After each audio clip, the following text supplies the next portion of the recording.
ప్రధాని మోదీ జగన్మోహన్ రెడ్డికి చెక్ పెట్టబోతున్నారా? ఇక భారతీయ జనతా పార్టీకి, వైఎస్ఆర్‌సీపీకి పూర్తిగా చెడినట్లేనా? అందులో భాగంగానే జగన్మోహన్ రెడ్డికి అయోధ్యకు సంబంధించినటువంటి ఇన్విటేషన్ అందలేదా అంటే అవునని సమాధానం ఇస్తున్నారు కొంతమంది రాజకీయ విశ్లేషకులు. ఇక ఇదే అంశానికి సంబంధించి మనతో మాట్లాడేందుకు ప్రముఖ రాజకీయ విశ్లేషకులు అడుసుమల్లి శ్రీనివాసరావు గారు మనతో ఉన్నారు. ఆయనతో మాట్లాడదాం. సార్ నమస్తే సార్. నమస్కారం అండి. సార్ బీజేపీకి, వైసీపీకి పూర్తిగా చెడినట్లేనా? ప్రధాని మోదీ జగన్మోహన్ రెడ్డికి చెక్ పెట్టబోతున్నారా? అందులో భాగంగానే జగన్మోహన్ రెడ్డికి అయోధ్య రామ మందిరానికి సంబంధించినటువంటి ఇన్విటేషన్ అందలేదా అంటే ఏం చెప్తారు సార్? ఇన్విటేషన్ అందకపోవడం అన్ని రాష్ట్రాల ముఖ్యమంత్రులకి డెఫినెట్ గా వాళ్ళు ఏ పార్టీ అన్నా కానివ్వండి, ఎవరన్నా కానివ్వండి, వాళ్ళు ఎలాంటి వాళ్ళు అన్నా కానివ్వండి, 6 అడుగుల ఆజానుబాహువైనా బాగా భూమి జాండ్ ఉన్నా, హై హీల్స్ వేసుకున్నా, ఏం వేసుకున్నా పిలుస్తారు. రూపురేఖ లావణ్యాలు ఎలా ఉన్నా, వాళ్ళు ఏ మతాచారం పాటిస్తున్నా, ఏ మతం ఆచరిస్తున్నా వాళ్ళు రాష్ట్రాల్లో ముఖ్యమంత్రులు అందరినీ పిలుస్తారు. ఎందుకంటే స్కూల్స్కే సెలవులు ఇచ్చేయమని చెప్పినప్పుడు ముఖ్యమంత్రులు ఎందుకు పిలవరు? సాధారణంగా రాజకీయ పార్టీల తాలూకాలు అందరినీ పిలుస్తారు. అన్ని రాజకీయ పార్టీల వాళ్ళని కూడా పిలుస్తారు. ఇది పైగా రామ జన్మభూమి ట్రస్ట్ అండి. ప్రధాని మోడీకి సంబంధం ఏముంది ఇందులో? యాక్చువల్ గా ఆయన వీళ్ళందరినీ తోసేసి ఆయన ముందుకు వచ్చేసి అన్ని చేస్తున్నాడు. కానీ యాక్చువల్ గా అయితే రామ జన్మభూమి ట్రస్ట్ ఉంది. ఆ రాష్ట్ర ముఖ్యమంత్రి యోగి గారు ఉన్నాడు, వాళ్ళు లీడ్ తీసుకోవాలి. కానీ మోడీ గారి సంగతి మనకు తెలిసిందే కదా. ఆయన మొత్తం అంతా నేనే అని చెప్పి చేస్తాడు కాబట్టి ఆయన ముందుకు వచ్చేస్తున్నాడు. మనం కూడా తప్పట్లో ఒక మంచి ఈవెంట్ ఉందనుకోండి, ఆ పేరు వస్తుంది అనుకుంటే రాజకీయాల్లో ఉన్న వాళ్ళు డెఫినెట్ గా దాన్ని వాడతారు. అదే రకంగానే వాడుకున్నాడు అనుకోండి. పోనీ ఇక్కడ జగన్మోహన్ రెడ్డి ఎవరైతే చెప్పారో వాళ్ళ చెప్పిన వారికి మాత్రమే ఇన్విటేషన్లు అందాయి అనేది సోషల్ మీడియాలో ఒక వార్త హల్చల్ అవుతుంది. సోషల్ మీడియాలో వార్తలు మనం అన్ని నమ్మలేం కానండి. యాక్చువల్గా అందరినీ పిలుస్తారు, అది మర్యాద. వీళ్ళు వెళ్ళటం వెళ్ళకపోవడం వీళ్ళు ఇష్టం. వీళ్ళు ఆ రకంగా జగన్మోహన్ రెడ్డి గారు వెళ్ళలేదు. ఎందుకు వెళ్ళలేదంటే, మామూలుగా జగన్మోహన్ రెడ్డి గారు మోడీ గారు పిలిస్తే వెళ్ళననే దమ్ము ధైర్యం ఉంది ఆయనకి? ఆయన రావయ్యా అంటే వెళ్ళకుండా ఉంటాడా? మీరు చెప్పండి. కాబట్టి అది కాదు, ఈయనే వెళ్ళలేదు. వాళ్ళు బతిమాలుకుని నేను రానండి బాబు, నా ఓటు బ్యాంక్ పోద్ది. ఆయన ఏంటంటే కేవలం వన్ సైడ్ గా కన్సాలిడేటెడ్ ఓటు బ్యాంకింగ్ రాజకీయాలు చేస్తున్నాడు ఆయన. ఆ ఓటు బ్యాంక్ రాజకీయాల వల్ల ఉన్నదే పోయింది, ఉంచుకున్నదే పోయింది అన్నట్టు అయిపోద్ది. ఆల్రెడీ చాలా అన్ని వర్గాలు వ్యతిరేకం అయిపోయినాయి ఆయనకి. ఆయన వెనకాల క్రైస్తవ ఆరాధకులు, క్రైస్తవ మతస్థులు కొంతమంది ఉన్నారు, క్రైస్తవులు ఉన్నారని ఆయన అనుకుంటున్నాడు. నిజమై ఉండొచ్చు. వాళ్ళందరూ దూరంగా పోతారేమో అని చెప్పేసి అతను చేశాడు. ఆ మధ్యకాలంలో ఒక సాహసం చేశాడు. వైజాగ్ స్వామి ఒక ఆయన ఉన్నాడు, స్వరూపానంద్ అని. ఆ స్వరూపానంద్ తీసుకెళ్లి గంగలో ములిగించి రకరకాల విన్యాసాలు చేసినా మరి వాళ్ళందరూ బాగానే వేశారు ఓట్లు అప్పుడు. ఈసారి ఇంకా ఆ డ్రామాలు, ఈ పరిపాలన ఇవన్నీ చూసిన తర్వాత ఇక్కడ జరుగుతున్న అపచారాలు, హిందూ దేవీ దేవతల విగ్రహాలకి, ఆ ఆలయాలకి, ఆ సంప్రదాయాలకి జరుగుతున్న అపచారాలన్నీ కళ్ళారా చూసాం మనం. ఒకటే రెండు కాదు, అనేక సంఘటనలు, అనేక దుర్ఘటనలు. రామతీర్థంలో రాముడి విగ్రహానికి ఎంత అపచారం జరిగింది, ఏ రకంగా చేశారో, ధ్వంసం చేశారో చూసాం. సరే, అయోధ్య రామ మందిర ట్రస్ట్ ప్రధాన కార్యదర్శి సంపత్ రాయ్ కూడా దాన్ని ప్రస్తావించారు. ఇవన్నీ తప్పకుండా ప్రస్తావిస్తారండి. ఎందుకు ఊరుకుంటారు? ఎందుకంటే వాళ్ళ చంద్రబాబు నాయుడు గారు ఇటువంటి ఓటు బ్యాంక్ రాజకీయాల గురించి ఆలోచించకుండా, సాధారణంగా ఎవరైనా సరే మత రాజకీయాలని, మతం గురించి మాట్లాడడానికి, జై శ్రీరామ్ అంటానికి గజగజలాడిపోతారు. ఆ రోజే చంద్రబాబు నాయుడు గారు చాలా సాహసవంతంగా, ధైర్యంగా ఆయన ఏం చెప్పదలుచుకున్నాడో ప్రజలకి చెప్పాడు. అక్కడ గుడిలో తప్పు జరిగింది, అపచారం జరిగింది కాబట్టి అది తప్పు అన్నాడు. ఆయన వెళ్ళి జై శ్రీరామ్ అని నినాదం చెప్పాడు. అందుకనే అక్కడ మత రాజకీయాలకి ఆ సంఘటన అడ్డుపెట్టుకుని కుళ్ళు రాజకీయాలు చేద్దాం అనుకున్న వాళ్ళకి చెక్ పడింది. ఇక జగన్మోహన్ రెడ్డి గారి గురించి మాట్లాడుకుంటే ఈ మత విషయాల్లో ఆయన చాలా దారుణంగా అడ్డగోలుగా వ్యవహరిస్తున్నాడు. ఒక మతం కొమ్ము కాస్తున్నాడు స్పష్టంగా తెలుస్తుంది. అంచేత ఆయన ముఖం చల్లకి వెళ్ళి ఉండడు అక్కడికి. క్రైస్తవుడు కాబట్టి వెళ్ళి ఉండకపోవచ్చు, అదొకటి. అంతేగాని వాళ్ళిద్దరికీ చెడింది, వాళ్ళకి ఏమీ చెడదండి. ఎందుకంటే వాళ్ళ మధ్య ఉన్న బంధం మామూలు బంధం కాదు, తొమ్మజిగిరి పెట్టి అంటించేసుకున్నారు అక్కడ. అంచేత అంత బేగా వదలదండి. ఎందుకంటే దాదాపు ఈ 4.5 ఏళ్ళు పైన, 4 సంవత్సరాల 10 నెలల్లో ఈ టర్మ్ లో 19 నుంచి 24 వరకు. అలాగే అంతకుముందు ఒక సంవత్సరం 2 సంవత్సరాల నుంచి వాళ్ళు చాలా జిగిరి దోస్తులు. ఆంధ్రప్రదేశ్ సర్వనాశనం చేయడానికి వాళ్ళిద్దరూ చేతులు కలిపి, దేవుడు చేసిన మనుషుల్లో రామారావు కృష్ణ చేతులు కలిపి విలన్స్ మీద ఫైట్ చేసినట్టు వీళ్ళు రాష్ట్ర ప్రజల మీద ఫైట్ చేశారు. రాష్ట్ర ప్రజలను సర్వనాశనం వైపు నెట్టేశారు. ఇది జగమెరిగిన సత్యం. దీని గురించి సీక్రెట్ ఏం లేదు. ఇవాళ మనం రాముడి గురించి మాట్లాడుకుంటే ఈ దేశం అత్యధికులు హిందువులు ఉన్నారు. హిందూ మతస్థులు అధిక జనాభా కలిగిగా ఉన్నారు.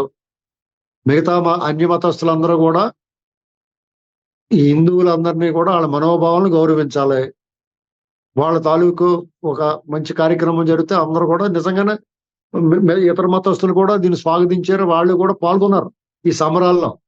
మరి జగన్మోహన్ రెడ్డి గారికి ఏ అభ్యంతరం వచ్చిందో తెలియదు. ఇక రాజకీయంగా చూస్తే ఇండియా కూటమి ఆ వేడుకలకు కానీ ఆ కార్యక్రమానికి కానీ రామని చెప్పారు. బహిరంగంగా వాళ్ళు దమ్ముగా చెప్పారు. ఈయన నేను రానని చెప్పలేదు, వస్తానని చెప్పలేదు, నన్ను పిలవలేదు అనలేదు, పిలిచారని చెప్పలేదు. ఏం మాట్లాడకుండా సైలెంట్ గా ఇంట్లో కూర్చున్నాడు. అదే సార్, ఇప్పుడు సర్వత్రా చర్చనీయాంశంగా మారింది అదే. అసలు జగన్మోహన్ రెడ్డికి రామ మందిరానికి సంబంధించినటువంటి ఇన్విటేషన్ అందిందా, అంది కూడా వెళ్ళలేదా? మీరు చెప్పినట్టుగా ఓట్ బ్యాంక్ రాజకీయాలకి తెరలేపుతున్నారా?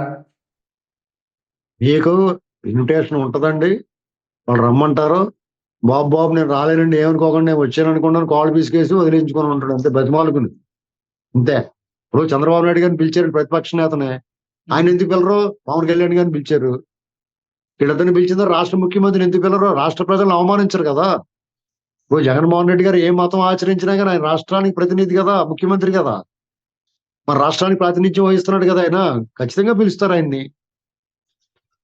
ఇప్పుడు ఆయన రిక్వెస్ట్ చేసుకున్నాడు, నేను రానండి ఏమనుకోకండి అని. అలాంటి భయాలు సంకోచాలు ఏం లేవు చంద్రబాబు నాయుడు గారు. ఇప్పుడు బీజేపీతో ఆయన పొత్తులు లేడు, ఆయనతో స్నేహం లేదు, అలాగని శత్రుత్వం లేదు.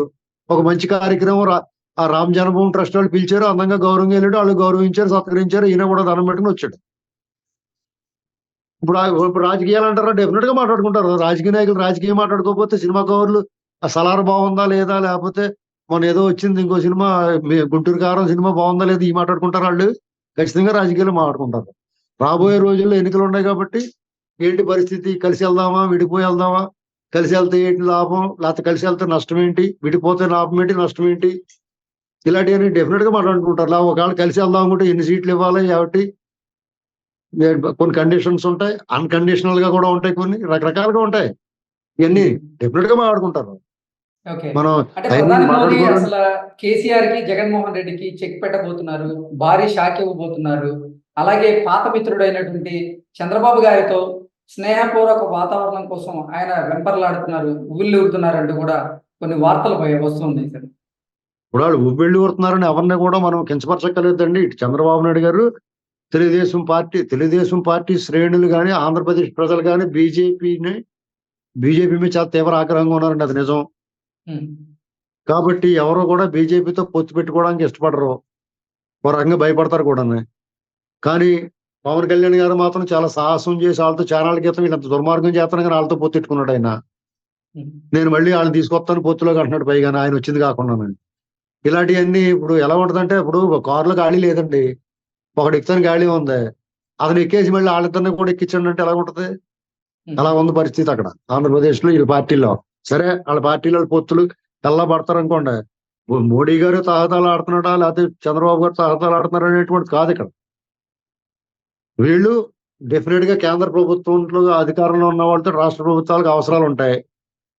కానీ వాళ్ళని ఇప్పుడు సిస్టమ్ ఎలా మారిపోయిందంటే, కేంద్రంలో అధికారంలో ఉన్నవాళ్ళు రాష్ట్రాల్లో ఉన్నవాళ్ళు మా మీద ఆధారపడాలి, మాకు మడుగులు వత్తలాలి, మేము జూహ్యూజూర్ అన్నట్టు ఉంటేనే మేము పని చేస్తామన్న పరిస్థితి తీసుకొచ్చారు. ఒకనొకప్పుడు ఇలాంటి పరిస్థితులు ఉన్నప్పుడే కేంద్రాలు రాష్ట్రాలు చిన్న చూపు చూసినప్పుడు, వివక్షకు గురి చేసినప్పుడు మాత్రం తిరుగుబాటు మొదలైంది.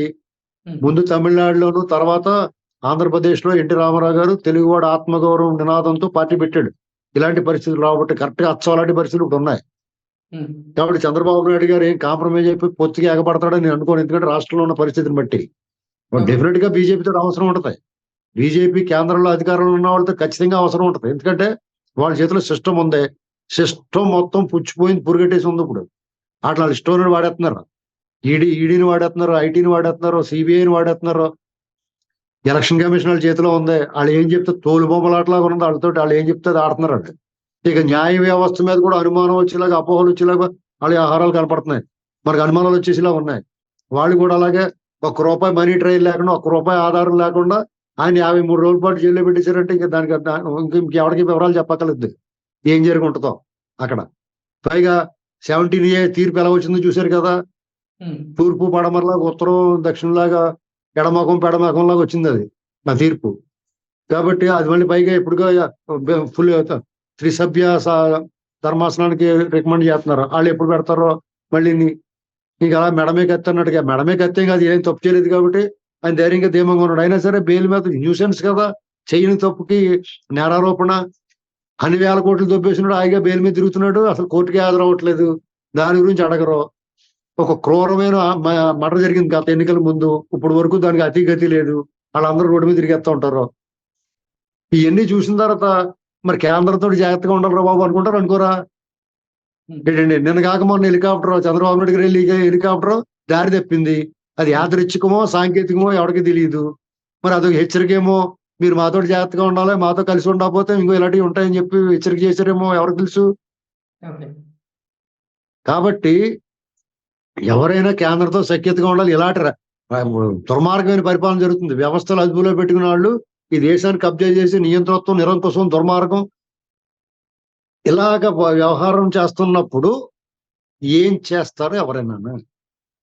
కాబట్టి చచ్చినట్టు వాళ్ళు చెప్పినట్టు విన్నట్టన్నా నటించాలి కొద్ది రోజుల పాటు. జగన్మోహన్ రెడ్డి గారు కూడా అలాగే నటిస్తున్నాడు.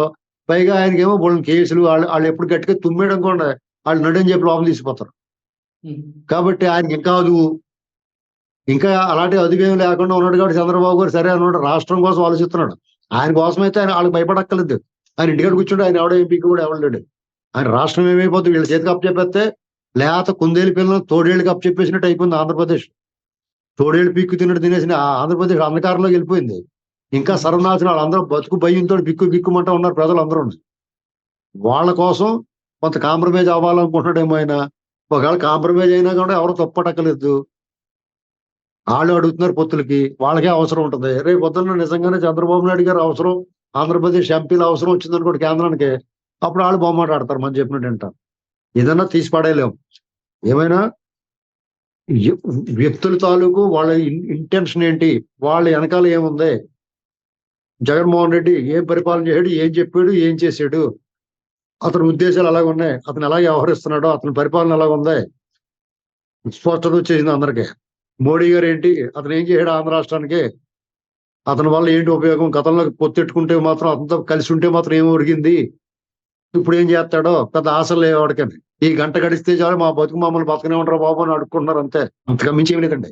ఈ దేశంలో ప్రజలు, మన ఆంధ్రప్రదేశ్ ప్రజలు దేశం అనేది ఎలాగైనా ఉండే ఆంధ్రప్రదేశ్ మీద కాన్సన్ట్రేషన్ పెట్టారు వాళ్ళు. ఆంధ్రప్రదేశ్ మీద ప్రత్యేక దృష్టి పెట్టారు. అలాగే ఆంధ్రప్రదేశ్ ప్రజలు అందరూ కూడా 100% బయటకు వచ్చి ఓటేయాల. ఈ రాముడు కూడా కాపాడతాడు గ్యారంటీగా అందరికీ. నాలాంటి కూడా బీజేపీ రాజకీయాలు చూడకుండా రాముడిగానే చూశాను కాబట్టి నాలాంటి వాళ్ళు అందరూ లక్షలాది కోట్లాది మంది రాజకీయం వేరు, రాముడు వేరు, శ్రీరాముడు వేరు అనేటువంటిది చూస్తున్నారు. దీన్ని వాళ్ళు ఇప్పుడు దేశం అంతా స్పందించింది. దేశం అంతా రామరసంతో ఆస్వాదిస్తున్నారు. శ్రీరామ స్మరణతోటి పరవశించిపోతా ఉన్నారు. దీన్ని ఎంత మహాబలం అని బత్తకాయలు బాగా గింజగట్టేసినాయి అనుకోండి, పువ్వులు నేలలో రాలిపోతాయి, పువ్వులు వాడిపోతాయి, రేఖలు రాలిపోతాయి.